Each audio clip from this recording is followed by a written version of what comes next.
पृथ्वीच्या पृष्ठभागाचा 73% भाग पाण्याने व्यापलेला आहे. मानवी शरीरातही 70% पेक्षा जास्त पाणी आहे. पृथ्वीवर कोणीही पाण्याशिवाय जगू शकत नाही. मात्र आजकाल पाण्याचा ग्रह असलेली पृथ्वी दीर्घकाळाच्या भीषण दुष्काळामुळे पाण्याच्या कमतरतेने त्रस्त आहे. मानवजातीच्या अस्तित्वाला धोक्याची सूचना आहे. जर आपल्या शरीरातील 5% पाणी कमी झाले तर आपण कोमात जातो. जर आपण 10% पेक्षा जास्त पाणी गमावले तर आपण मरून जातो. पाणी जीवनाचा स्रोत आहे. त्याचप्रमाणे जर आपल्या आत्म्यांना जीवनाचे पाणी म्हणजेच परमेश्वराचे वचन दिले नाही तर आपण आत्मिक तहानीने ग्रस्त होऊन शेवटी नाश पावू.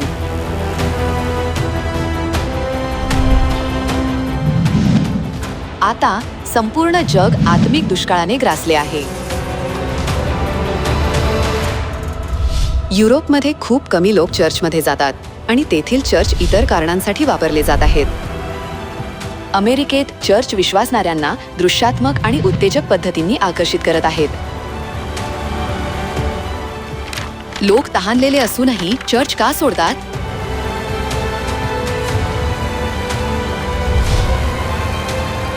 कारण चर्च त्यांना जीवनाचे पाणी देत नाहीत. अशा आत्मिक तहानेच्या युगात बायबल सांगते की आत्मा व वधू आपल्याला जीवनाचे पाणी देतात. आत्मा व वधू म्हणतात, ये, आणि जो ऐकतो त्याने म्हणावे, ये. जो तहानलेला आहे त्याने यावे, आणि ज्याची इच्छा आहे त्याने जीवनाचे पाणी फुकट घ्यावे.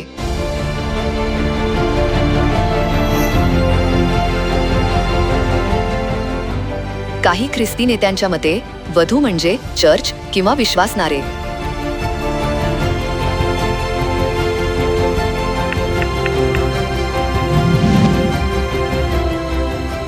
जे विश्वासणारे परमेश्वराचे वचन ऐकू शकत नसल्याने आत्मिक दुष्काळाने ग्रस्त आहेत. ते किंवा त्यांची संघटना असलेले चर्च जीवनाचे पाणी देऊ शकत नाहीत. 2000 वर्षापूर्वी आत्मिक दुष्काळात देहधारी परमेश्वरानेच मानवजातीला जीवनाचे पाणी दिले. बायबल भविष्यवाणी करते की आजच्या काळातही 2000 वर्षापूर्वीप्रमाणेच परमेश्वर देहात येऊन आपल्याला जीवनाचे पाणी देतात.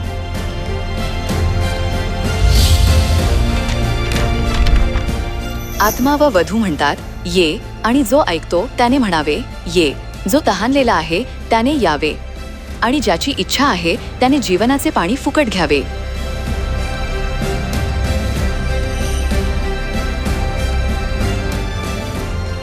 त्रैक्यानुसार आत्मा म्हणजे पिता परमेश्वर आहेत. मग पिता परमेश्वराची वधू कोण आहे? बायबल आपल्याला सांगते की वधू स्वर्गीय यरुशलेम आहे आणि ती आपली माता आहे. मानव जातीला जीवनाचे वचन ऐकता यावे म्हणून माता परमेश्वराने कोणत्या रूपात यावे?